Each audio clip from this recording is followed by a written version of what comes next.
Hey guys, welcome back to my channel.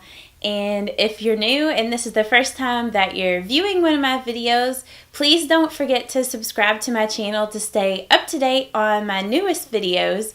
But today I am going to be sharing with you guys probably one of my most highly requested videos. I get these questions a lot as to what lights I use, what my setup is, what camera I use, what lens I use.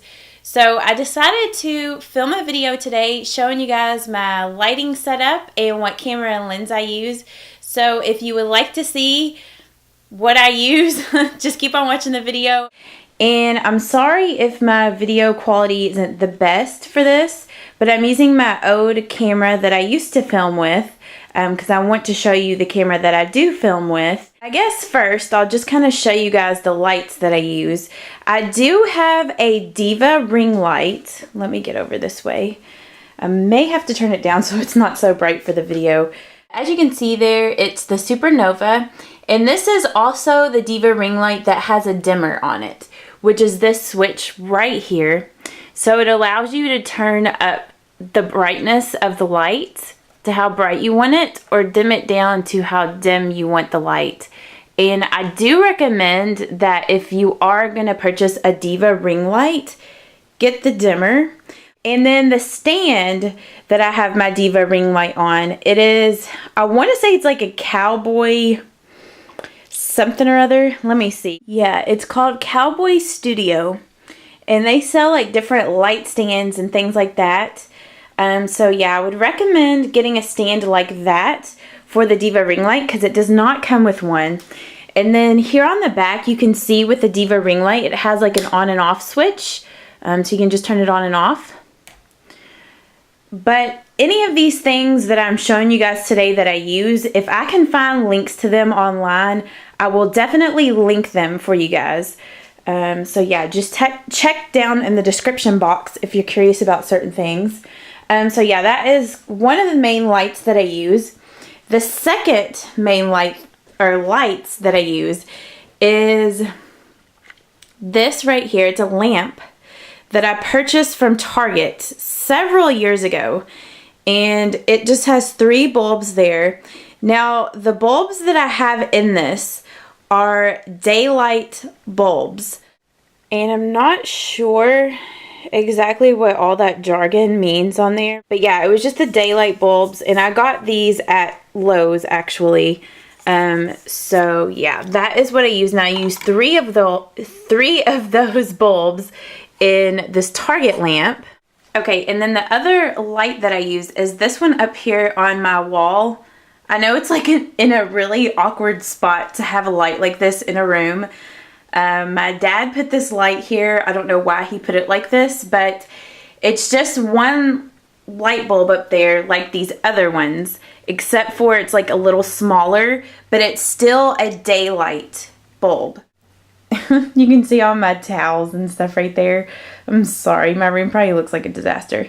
But as you can see, I have the lamp with the 3 bulbs over here on the left hand side. Then up there is the one single light, and then I have the ring light here. And with the ring light, you want to put your video camera in the center. So as you can see there, I have my camera there in the center of the ring light. I use the Canon 70D. That is the camera that I use. And I will say probably one of the biggest reasons why my video quality looks so good, besides the fact of using like a high def camera, is the fact that I use a 50mm lens. The 50mm lens, it just gives your videos like that blurry background, but allows you to still stay in focus. Like it gives you a really good depth of field.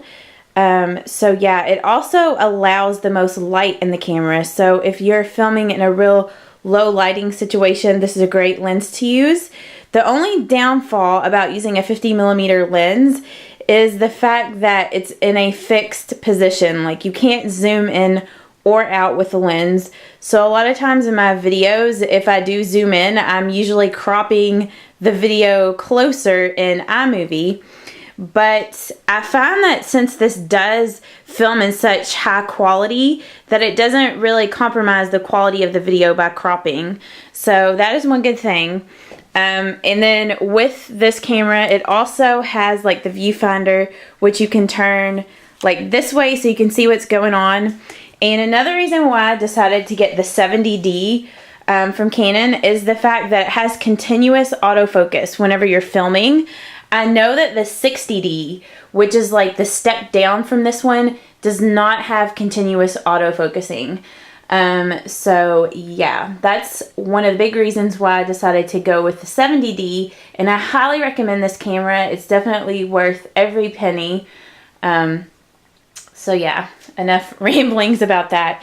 Then with this camera, I do use an external mic. And the mic that I use here, I have it completely rigged up on my mirror. But it's one of these, it's from this brand, and I think it's called Rode. I think that's how you pronounce it. This is like a little mic, little muffer or whatever that you can put on the mic.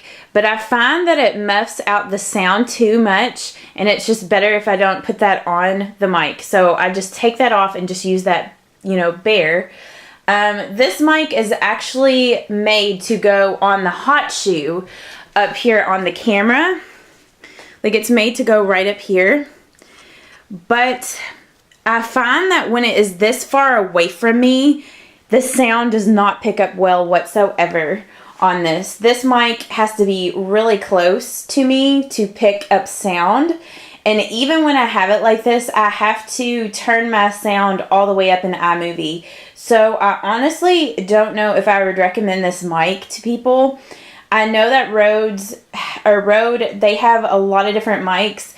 I would say get the step up from this one. This is like the mini one.